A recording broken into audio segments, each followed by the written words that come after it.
Greetings and salutations. This is the way. Get in, loser. We're going shopping. I am your father. Life moves pretty fast. You don't stop and look around once in a while, you could miss it.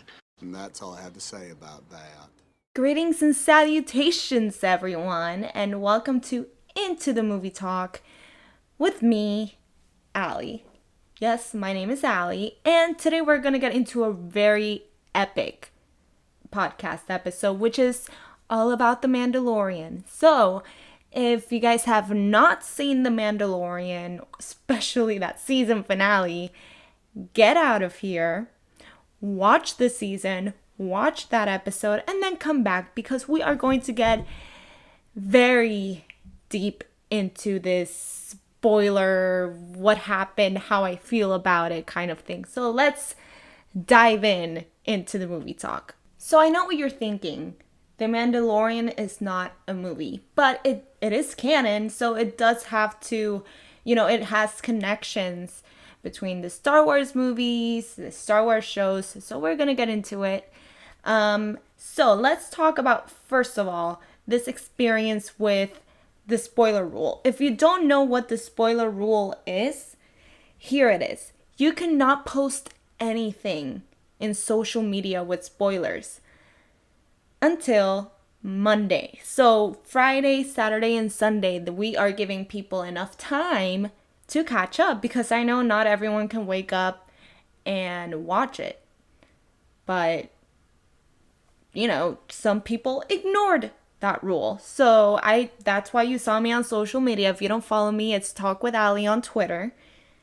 I was telling people to get off social media if you guys have not seen this amazing season finale, because it is mind-blowing. It was the most mind-blowing season finale I've ever seen.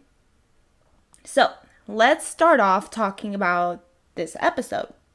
So we are actually going to be dividing this in 3 different parts, which is the review of the season for The Mandalorian and also the review for the season finale specifically. Then we're going to get into this drama that is going on, behind the scenes of the show. We don't really know what's going to happen after. Is there going to be a season 3? Is the season 3, even though it's not really The Mandalorian, the book of Boba Fett is kind of sort of a replacement for season 3. We're going to get into that. And then the third topic, I'm going to say my top 5 highlights of the season. So let's get into it. So let's start off with the very first part of the first topic, which is the season finale. So the season finale was actually directed by Peyton Reed. Peyton Reed, let's just say he has directed all Ant-Man movies, which are great. He has also directed Yes Man, and I think even the most shocking part is he directed Bring It On. So he just went from Bring It On to this awesome season finale. He also directed the episode The Passenger, which is the one with the frog lady, the whole adventure, which I think, in my opinion, I know some people disagree with me, but my opinion, it was the weakest episode of the whole season. It's not bad, it's just, out of all of them, it would probably be the last one. So that's what I think of it, but he nailed the season finale. I don't know if it was his plan. I don't know whose idea was it to have this surprise guest at the end of the episode, but that was mind-blowing. So let's start from the beginning. I love the interaction between Bo-Katan and Casca Reeves, which is the character that Sasha Banks plays, versus Boba Fett. I love the fact that Sasha Banks was able to show off her wrestling moves. That was great. Boba Fett, I love the representation. We'll get into Boba Fett later, but that was really great to see. But I think it was the best finale This episode was the best finale, but it's not the best episode. You know, I'm not going to say it started off weak. It wasn't a weak episode whatsoever, but there were better episodes, you know, from beginning to end. But the ending was amazing. Like, I'll say it straight off the bat. It was an amazing ending. But not the best episode. Not the best, like, full-on from beginning to end episode. You know, it was kind of, I don't want to say slow. I think slow is not the right word. I think it was more of like we were waiting for something big to happen and it wasn't happening. And it was literally like in the last 2 minutes of the episode that I was like, whoa, but it was worth it. At the end of the day, waiting all of those 40 minutes to finally see what we saw in that episode was worth it to me. And I don't care. But, you know, we're going to get into it. So seeing, you know, the X-Wing, I was like, wait a minute. Who flies that X-Wing? Who's flying that X-Wing? I first thought it was this character. I forgot who it was that was in the episode of The Passenger. I was just like, oh, maybe he comes back. The one that was originally in the Star Wars movie. I just can't think of the name right now. Oh my god. And then for a second I was like, okay, he's coming. So then Ahsoka's coming. So then, you know, the rest of the characters are all going to unite at the end and we're going to save Grogu, whatever. But then I saw the hood. I straight up knew it was Luke Skywalker. But I was like, at that time, I was like, no way. And then it was like, boom, boom, boom. And then you saw the hand. You saw one hand was with a glove. And I'm like, that has to be Luke Skywalker. And I was still I was like, not 100% sure. But I was like, that has to be. And you know, he was using the Force. And using his lightsaber and everything. And then he got there. And he took off his hood and I yelled. My mom came into the room. She was like, are you okay? What is wrong? What's going on? I'm like, Mom, come here, Luke Skywalker. And the score, at the very same time all of this was happening, I cried. I even posted on Twitter, like when I rewatched it with my dad, I texted my dad, hey, don't you dare watch this episode without me. I need to watch it with you. I need to see your reaction. And he did. He waited and I rewatched it and I put a picture of like my tears. And it was just, I think, here's how I describe that ending. Hope. This whole thing about the Skywalker saga is about hope. And we got that feel. We got that feel of like, wow, finally. Finally, a Jedi is coming in. Not just any Jedi, Luke Skywalker, coming in to save Grogu. And I was like, man, this is what it feels like to have hope and everything. So, yes.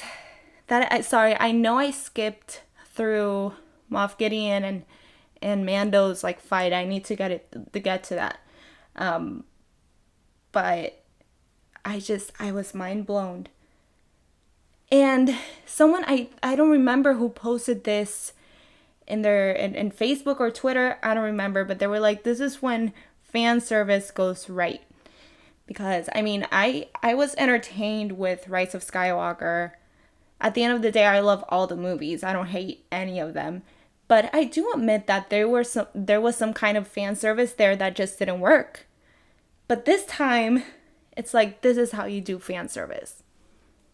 Right? So, because I was watching videos and I think an awesome YouTuber called John Campia, he was like, I don't know, I don't think we'll get, he does this really awesome thing where he like puts survival chances for each character. Or, that's in the past movies. And this time he did like for the Jedi, which Jedi is going to appear, like the chances. And I don't think Luke was that high. I don't remember, but we got him. We got him, and the CGI wasn't perfect, but I don't care. I don't care. Because it was great. And I was like, Grogu, don't go, but at the same time, you need to go, bud. And seeing Pedro Pascal's face, I don't know why that makes me so happy. The 2 times that I got to see his face in this season, I was like, hi Pedro, how are you? So yeah, let's go back. Sorry, I just couldn't wait to get into that topic. I loved the fight scene between Moff Gideon and the Mandalorian. I think, even though it wasn't like a legit lightsaber fight because there was only one and then the other part was the Beskar, it was a lightsaber fight that I've been waiting to see. Something about the sequels of these movies that have been coming out, Force Awakens, The Last Jedi, and Rise of Skywalker, I feel like what has been missing is the epic lightsaber fights. There's no memorable one, in my opinion. I think the best lightsaber fights are, number 1 is actually Revenge of the Sith. And then the second one is Phantom Menace with Darth Maul. And, oh my god. I forgot the names. Oh my god. Obi-Wan and Qui-Gon Jinn. There we go. Sorry, I'm blanking out. And that's something we've been missing for a while. And even though it was Beskar, it was close. It wasn't bad. It wasn't like the choreography was actually good. So I appreciate that, But yes, that is kind of sort of it. Because I know what you guys want me to talk about was like the actual ending, but we'll get to that later. So that is it for the final episode review. Now we're going to get into the full season review, which I feel that it's a lot shorter because I feel like I generalized it a little bit. Here are my thoughts of season 2 of The Mandalorian. 100 times better than the first season. I feel like it was amazing when it came to the story, when it came to the action. But there was one problem with it, I feel like. And it was the fact that all the concentration went on to all of these characters that they're planning to do spin-offs on. And the Mandalorian, he's just there trying to help Grogu, but I feel like if there's I don't know, it's like, even then they didn't leave a storyline opened for a season 3 of The Mandalorian, except that Bo-Katan and Mando have to get into battle for, the dark lightsaber. But other than that, there's not much that we're looking forward to for a 3rd season. Even though I love Pedro Pascal and I actually wanted like a storyline to be, teased for a 3rd season for him. There's nothing. You can literally leave it like that and be like, whatever. It's fine. That could be the end of season 2 or The Mandalorian, period. And I'm just like, Pedro Pascal deserves better, but it has to do, what we believe, or what some people believe, is that it has to do with this behind the scenes drama. Okay, guys, so I've re-recorded this second topic. The second topic is or was supposed to be, you know, the drama behind the scenes of, with Pedro Pascal, season 3 of The Mandalorian, Boba Fett, which, by the way, I forgot to talk about. That end credit scene was 10 out of 10. That is the best, spin-off announcement I've ever seen. It's great. It's awesome. They go back to Tatooine, Jabba's palace, and then, Boba Fett is like, I'm taking the throne here, bichachos. So yeah. But anyways, so here is the drama that was going on. But some of the things were clarified today, Monday. So I was like, you know what? I have to re-record. Because literally 2 hours ago, no one knew what was going on. No one knew if Boba Fett was going to be a replacement for season 3. But, Jon Favreau, he went to Good Morning America and clarified some stuff. So here we are going to talk about it. So what was the drama before? So here's what's up. The drama before was mostly a YouTuber, and she is a critic, a movie critic. Her name is Grace Randolph. So she kind of sort of said there was drama behind the scenes. Now before I get into it, I think whether she was right or she was wrong, because we don't know. We don't really know what's going on. It's like the hate that she receives, it's a little bit unfair. Because she has proven she has great sources, like most of the time, and then there's some times where she gets it wrong. But here's what people don't really understand. Is that when things like this come out to the public, like there's drama going on behind the scenes, and this includes Lucasfilm, right? They will do everything they can to cover it up. Because it's all about PR, and you're talking about the biggest show on the planet right now. They don't need bad publicity, especially with everything that with John Boyega, they don't need any more, right? So this was the original story. The original story was that Grace Randolph,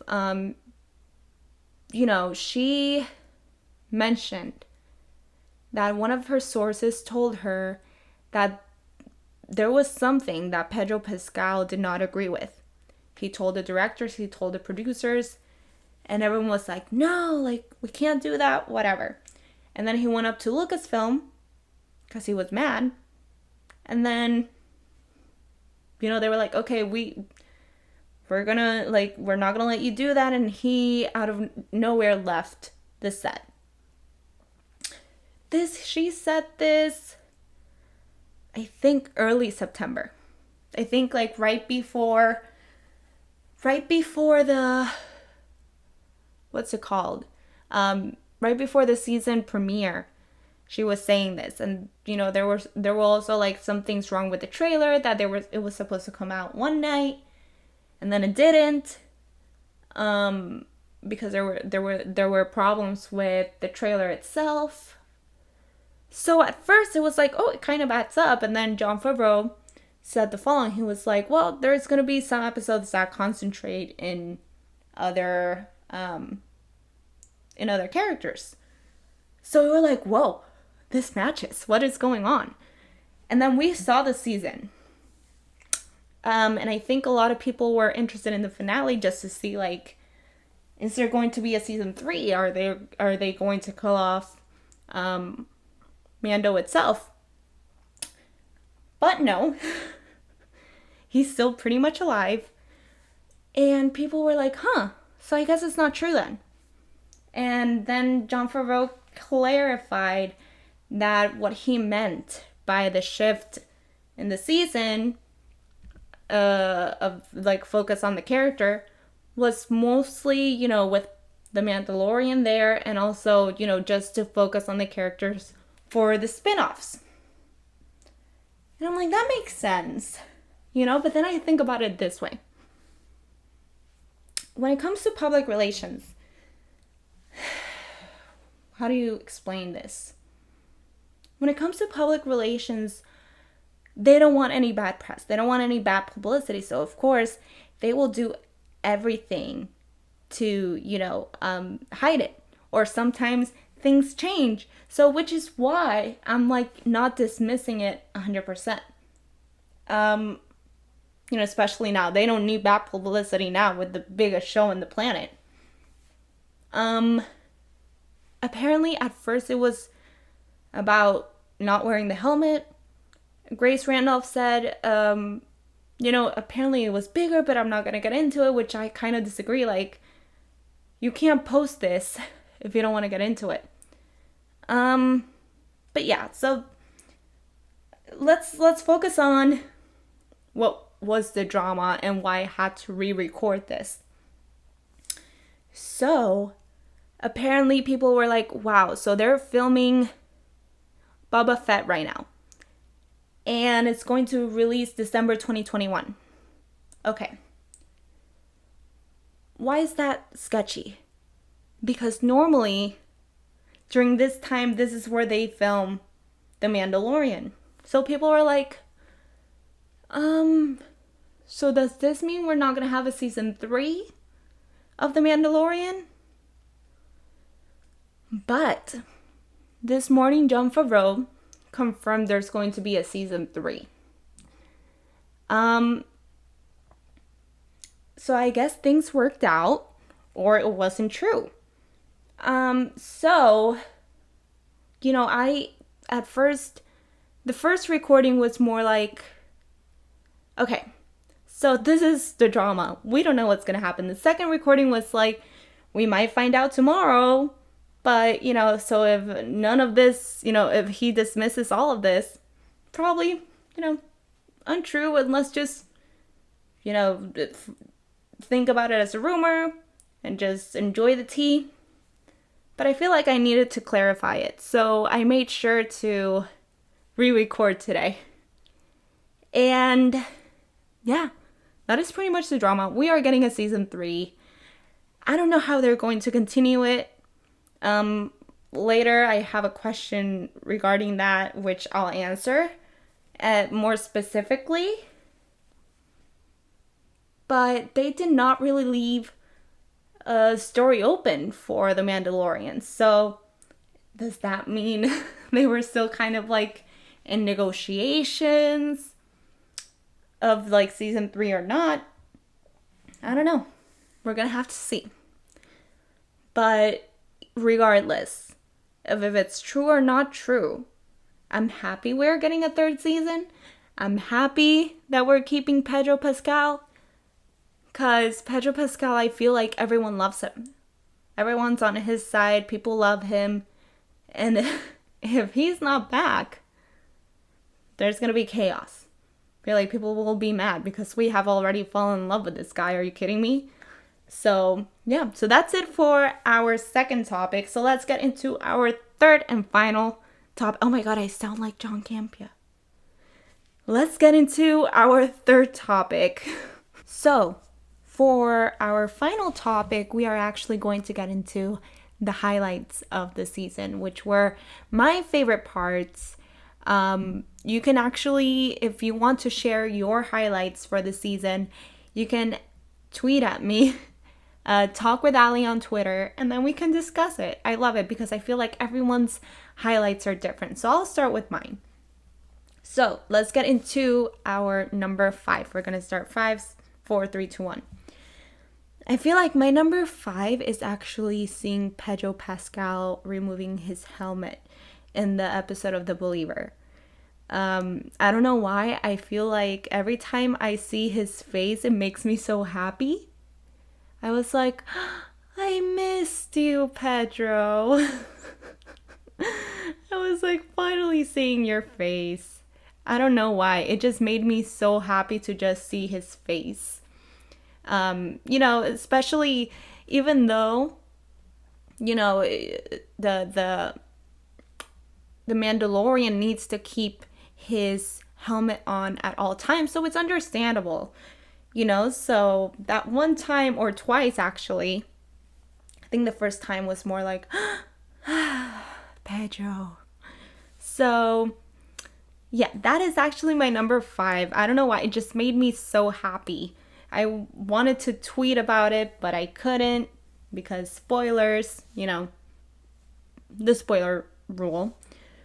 So number 4, it was another moment that actually made me really happy, and it was the cutest moment, I think, from the whole season, which was Frog Lady seeing her husband finally after that whole journey in the second episode of The Mandalorian. And the third one, it began, they arrived, and she just ran to her husband.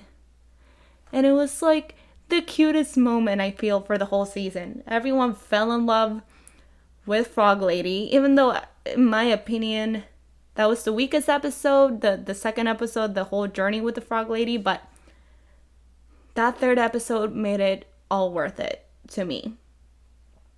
So, okay. Then, number 3. And maybe I feel that no one really talked about it. But when I heard it, I was like, hell yeah. It was Boba Fett's releasing the seismic, I never know how to pronounce that. But from his ship, from the Slave One, I was like, oh my god, he finally did it. I don't know why that sound is so satisfying to me.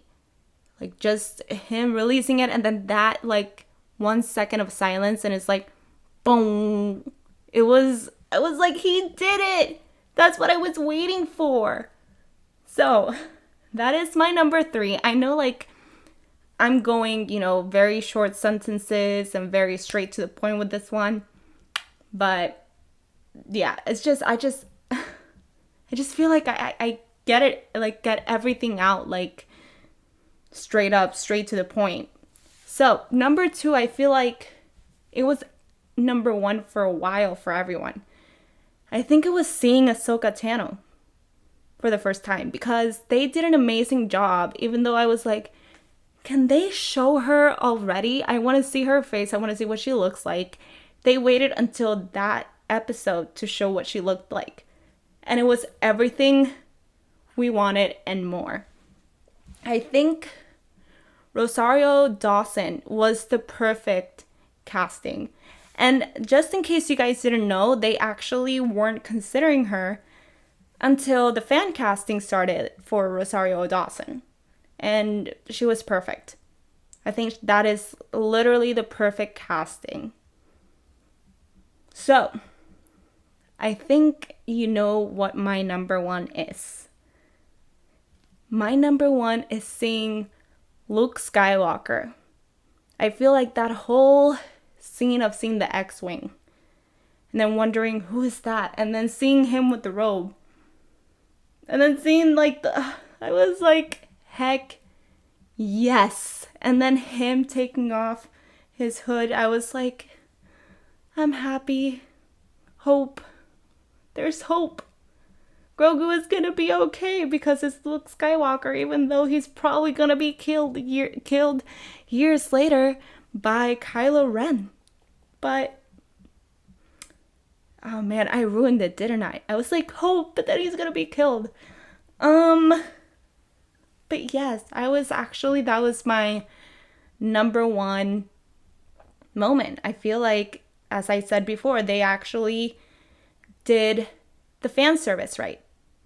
It was perfect. And they pulled it off. And the CGI, I feel like a lot of people are complaining about the CGI, but at the same time, what do you expect? This is what Mark Hamill looked 40 years ago or more.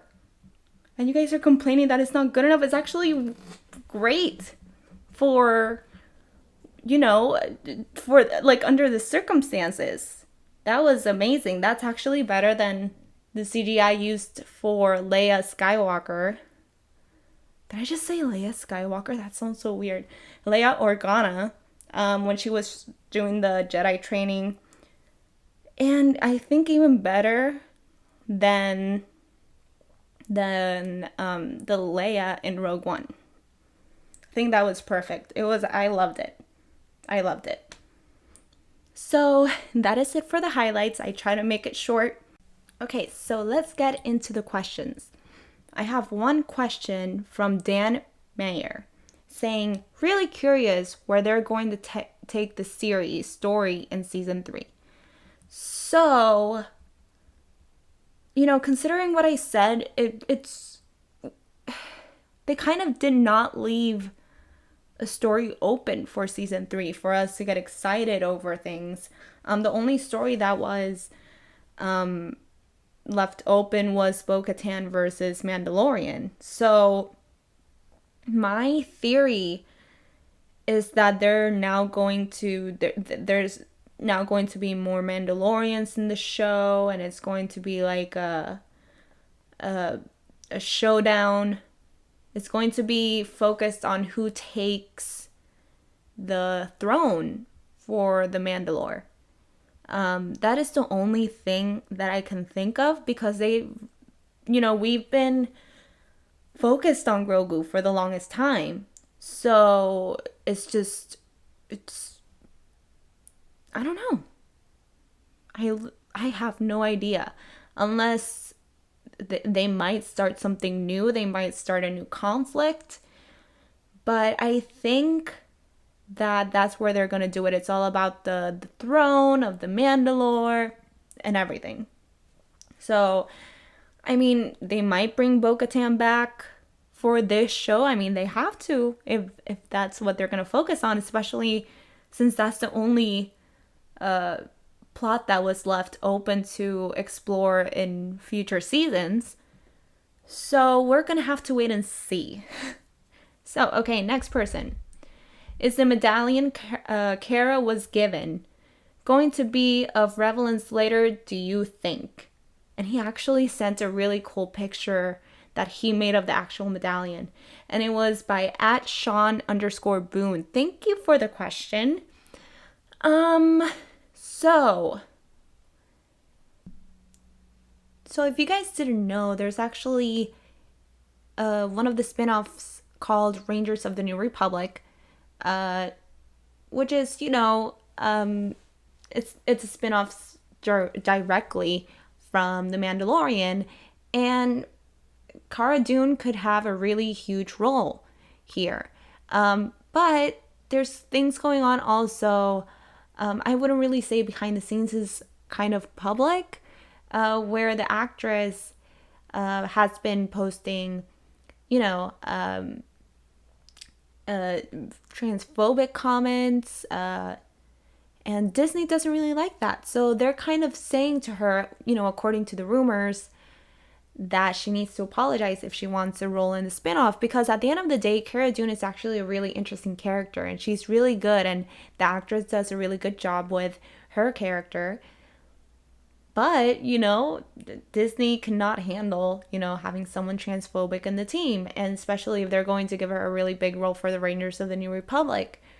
So, I think it's really up to the actress, because I feel that the character itself could go a long way.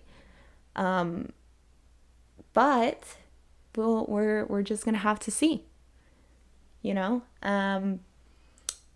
that's just me. So last question by Marco Santiago. He asked the following: do you think we'll see Grogu in future seasons? I wish. I think that's what we all want. I don't know if he's going to be like a main plot, because I feel that by bringing in Luke Skywalker, that's it. He's good to go. Maybe we'll see him one day, he's visiting, Pedro Pascal. I mean, the Mandalorian is visiting Grogu. And, we'll see. There is a theory he does die, and, Kylo Ren kills everyone, and he's part of that group of people that dies, that is murdered by Kylo Ren. So, yeah, I wish we could see him again. I hope this is the end, but I mean, if it's the end for sure, I think it's okay to leave it that way. I think it was explored. I think his story was told correctly, like, you know. So we'll see what happens. So that is it for my second episode. It was a really fun one to do. I am a Star Wars fan. So, thank you for joining. I know I'm still getting the hang of this. I've never really done a podcast, but, this is pretty fun. And I just want to give a huge shout out to two podcasts, actually. I want to give a huge shout out to Please Stand Clear of the Podcast. They're awesome. If you love theme parks, especially Disney, they're an awesome podcast to listen to because they have like really fun conversations relating to the parks. And also, Hung Up on Theme Parks is another podcast that I'm giving a shout out to. Those two podcasts, they have been really supportive since the start. So I want to thank you guys so much. And I also want to thank everyone else for listening. I know there are people who support me on Twitter, and that makes me really happy. That's why I'm happy to be doing this. I'm happy to be editing. So that is all I gotta say about that. Just like Forrest Gump. But that's fine. All right, guys. Please give me 5 stars. Subscribe on YouTube, Talk with Ali. Subscribe to my podcast. Follow me on Twitter, Talk with Ali. And I will see you next time. Thank you so much, guys. Have a great, awesome, possum day.